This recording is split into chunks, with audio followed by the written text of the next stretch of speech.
Thank you to Storyblocks for sponsoring today's video. So if you don't know who I am, my name's Liam. I'm an Australian photographer who is now living in the Netherlands. So I'm based in Europe, and I'm really enjoying it here. I love teaching people photography, and that's why I've got this community where we can do these weekly challenges to get you out and taking photos. So by the end of this video, you're going to learn my thought process when it comes to photographing sunlight, street photography, and hopefully you can use it for your photos and take some bangers as well. This is how you know it's going to be a good photo shoot, when you're actually trying to get to the location. Like, I haven't even left the station yet. I'm trying to get onto the train, and you've already spotted an amazing photo composition. We've got this nice light coming straight in here. When people walk past here, it's casting a nice shadow on this part of the wall. So I'm going to try and get some shots here before we have to get on our train, which is in 10 minutes. You got to do it for the photos.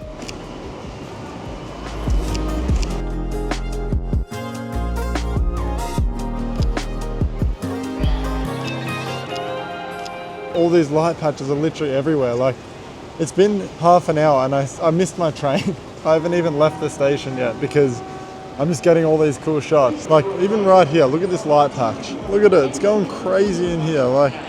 So many opportunities everywhere I look.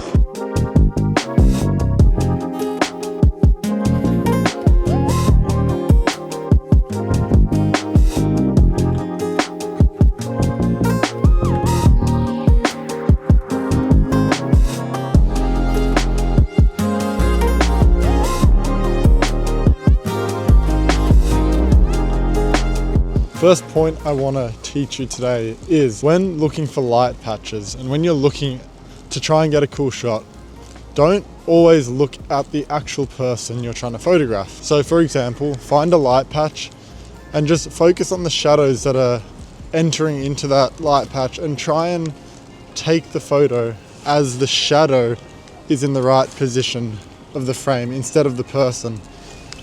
It kind of creates this cool silhouette effect, and I think it's just a much more interesting shot sometimes than just photographing the person themselves in the sunlight. For example, see right there where those fork and knife are.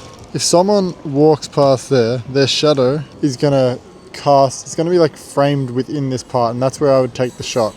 Not necessarily of the person, but see their shadow?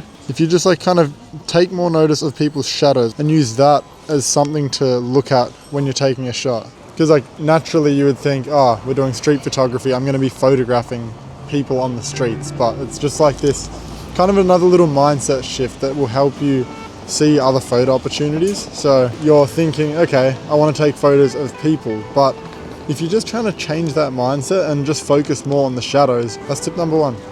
Let's keep shooting. Really loving this light today. Oh, in my face. She's bright.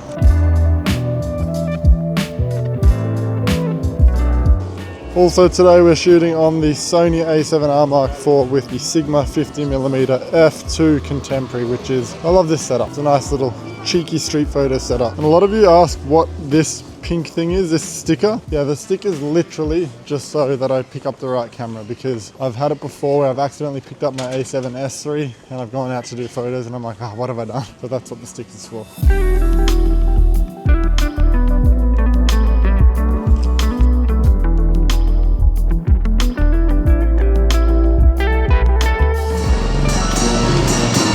Welcome to the Netherlands. I don't even know what those machines are called, but these people just walk around with this machine and ask for money. I don't know what the point of it is, but I think it's Dutch culture. So the next thing that I want to look out for when I'm doing street photography, when it's this lighting, is using backlight. Right now we've got this kind of sign thing and it's being backlit by the sunlight, and it's also got an arrow which is kind of creating a bit of direction in the image. In terms of my settings, I'm using 1/640th of a second. My aperture's at f8 just so that everything's in focus. And then I've got my ISO on auto, but I've put the EV thing down to -2 just so it underexposes it and exposes it for the highlights. I'm going to take it off automatic ISO. I'm going to put it on ISO 100, maybe a bit further back.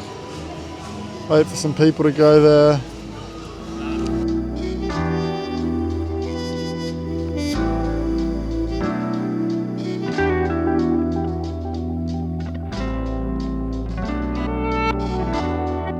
gonna get right back to the video, but I wanted to take a quick second to say thank you to today's sponsor, Storyblocks. With Storyblocks, you get unlimited downloads of diverse, high-quality media for one simple, predictable subscription cost. Recently, I've been using the stock images from Storyblocks to show like the before and after of my photos. So if you type in vintage super 8mm film frame, then you can get these cool borders, and it just helps spice it up as opposed to having just the boring before and after. If you want to start downloading unlimited stock media at one set price, then head to storyblocks.com/7thera or head to the link in the description. Thank you to Storyblocks for sponsoring today's video, allowing me to create videos and take photos that I really love, and I'm able to share them with you. Anyways, let's get back to some street photography.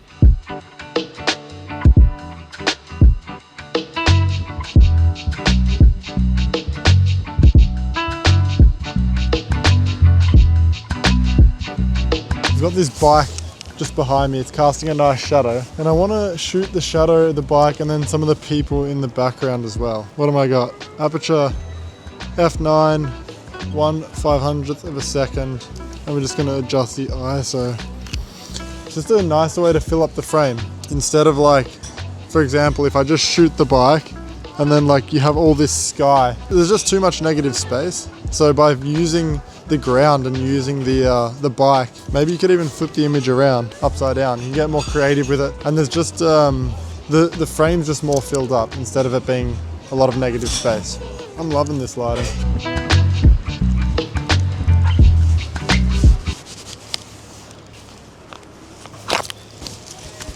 Oh, almost dropped my camera. We got the shot.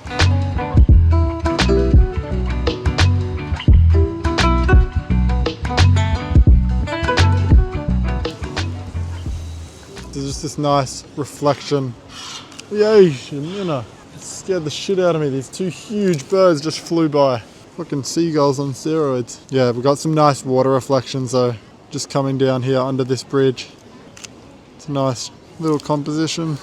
Such beautiful cities like Utrecht, Amsterdam, Rotterdam, all these Dutch cities. So nice on a Saturday morning, nice sunlight coming through. I love living here. I'm kind of struggling to get like one solid subject. Like, although this is a cool composition, it looks nice, I'm struggling to find like a more minimalistic shot. Like, it kind of just looks like a bit messy, but I don't know, maybe in the edit it will come out a bit better. But right now that's kind of what's going through my head. Like, just a lot of different things, because sometimes I usually like to isolate one person in the frame, or like have a simple backdrop with like a person in it, but there's just a little bit going on, but it's all right. Not every shot has to be completely minimalistic. All right, let's get out of here. Hey, someone didn't steal my camera, nice.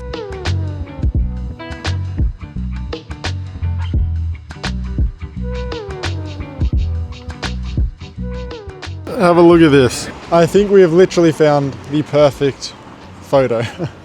I love this. So we've got this really nice shadow from the tree, then we've got a red door, which we can use to make the subject pop. So we want to frame and take the photo once someone walks and they're in line with that red door. This is a perfect shot in street photography.